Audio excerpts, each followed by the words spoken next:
صفحہ نمبر 416، سورۃ یونس کا انٹروڈکشن، اہمیت، پریفرنس اور فضیلت، ایکسیلنس، یہ بیان کرنی ہے ہم نے سورۃ یونس۔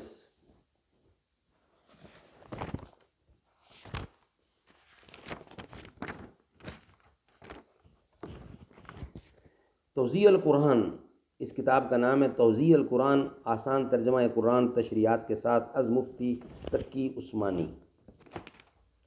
اعوذ باللہ السمیع العلیم من الشیطان الرجیم، بسم اللہ الرحمن الرحیم، الحمد للہ وکفی وسلام علی عبادہ الذین اصطفی۔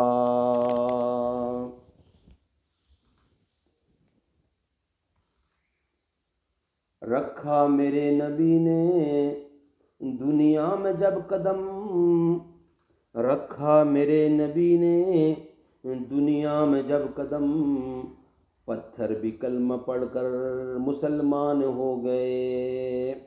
وہ دانائے سبل ختم الرسل مولائے کل، جس نے غبار راہ کو بخشا فروغ وادی سینہ نگاہ عشق و مستی میں۔ وہی اول وہی آخر وہی قرآن وہی فرقان وہی یاسین وہی طٰہٰ۔ سورۃ یاسین۔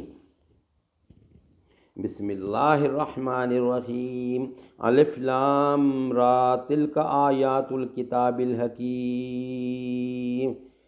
آیاتیں ہیں 109، سورت کا نمبر ہے 10واں اور رکوع ہے اس میں 11۔ یحتضرون نام ہے پارے کا اور یہ 11واں پارہ ہے اور اس کی یہ صورت ہے، صورت کا نام ہے یونس۔ شروع اللہ کے نام سے جو بڑا مہربان اور نہایت رحم والا ہے۔ الف لام را، یہ اس کتاب کی آیتیں ہیں جو حکمت سے بھری ہوئی ہے۔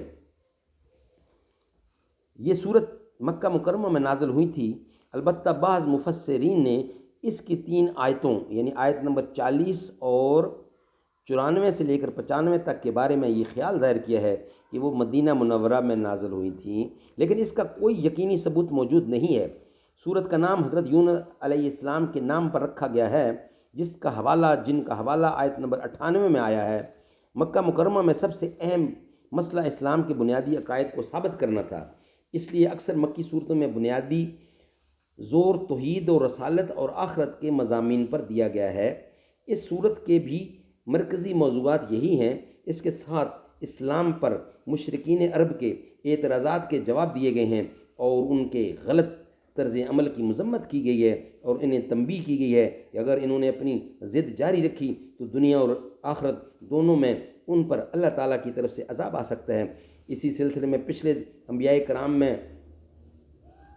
کرام میں سے حضرت موسیٰ علیہ السلام کی مخالفت کے نتیجے میں فرعون کے غرق ہونے کا واقعہ تفصیل کے ساتھ اور حضرت نوح اور حضرت یونس علیہ السلام کے واقعات اختصار کے ساتھ بیان فرمائے گئے ہیں۔ ان میں کافروں کے لیے تو یہ سبق ہے کہ انہوں نے پیغمبر کی مخالفت میں جو رویہ اختیار کیا ہوا ہے اس کے نتیجے میں ان کا انجام بھی ایسا ہی ہو سکتا ہے، اور حضور اکرم اور مسلمانوں کے لیے یہ تسلی کا سامان بھی ہے کہ ان ساری مخالفتوں کے باوجود آخری انجام انشاءاللہ انہی کے حق میں ہوگا۔ نگاہ عشق و مستی میں وہی اول وہی آخر وہی قرآن وہی فرقان وہی یاسین وہی طٰہٰ۔ صدق اللہ العلی العظیم۔